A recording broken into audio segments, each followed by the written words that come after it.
ஹஜ்ஜை கடமையாக நசீபாக்கி இருக்கிறான். அதே போன்று உங்களுக்கும் நசீபாக்குவதற்காக நான் துவா செய்வேன் இன்ஷா அல்லாஹ்.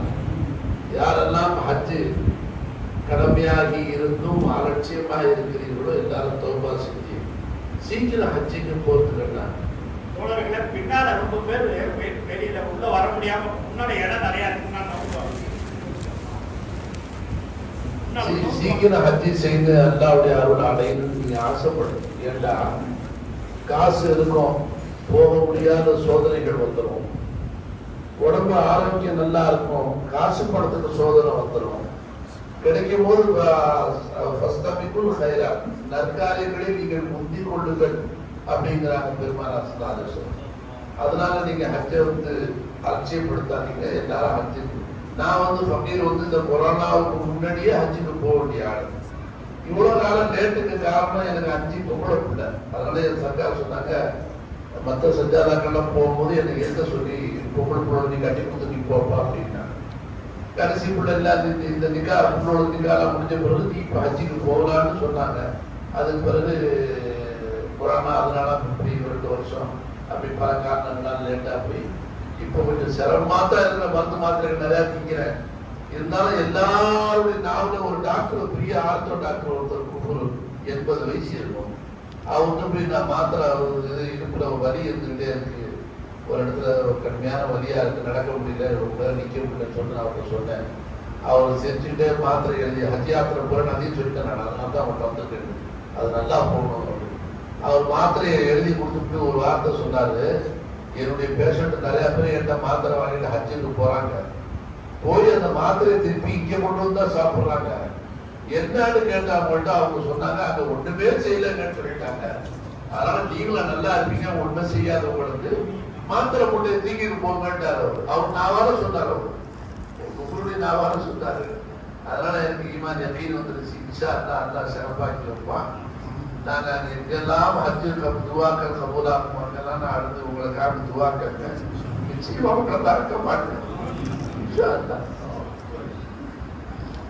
அல்லாஹ் எல்லாருக்கும் ஹஜ்ஜை நசீபாக்கி பெருமானாரோட ரோபாவோட ஜியாரத் அல்லாஹ் நசீபாக்கி.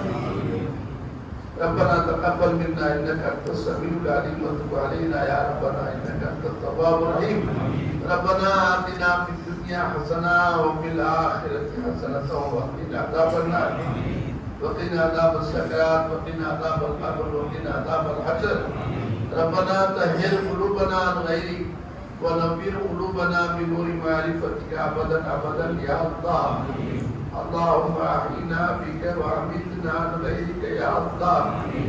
اللهم إنا نسألك القرب منك والنظر إليك في الدنيا والآخرة، في الدنيا بقلوبنا وفي الآخرة بأعيننا أبدا أبدا يا أرحم الراحمين.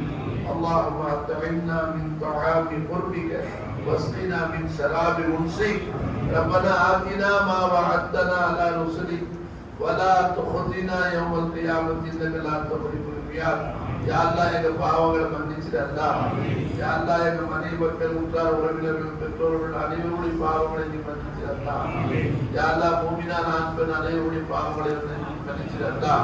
பலா முசீபத்துகளோட பாதுகாப்பு, நீண்ட ஆயுள், ஆஃபியத், சலாமத் கொடு அல்லாஹ். யா அல்லாஹ் இந்த வருடம் யாரெல்லாம் ஹஜ்ஜுக்கு சென்று இருக்கிறார்களோ அவர்கள் அனைவருக்கும் ஆஃபியத், சலாமத் கொடு அல்லாஹ். ஒரு தனி தென்ப உன்புறத்திலிருந்து அவர்களுக்கு நீ கொடு அல்லாஹ். யாரெல்லாம் ஹஜ்ஜி செய்யாமல் இருக்கிறார்களோ ஹஜ்ஜை நசீபாக்கல்லா.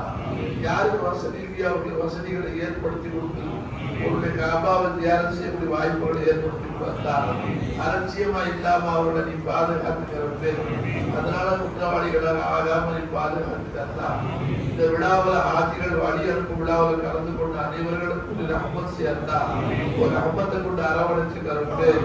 யாரெல்லாம் இந்த துவாக்களை இந்த விழாவில் பொருட்டால் ஆட்சிகளுடைய பொருட்டால் நீ கபூல் செஞ்சுக்கல்லா. ربنا ظلمنا أنفسنا وإن لم تغفر لنا وترحمنا لنكونن من الخاسرين. صل يا ربي على النبي محمد وعلى آله وصحبه أجمعين والحمد لله.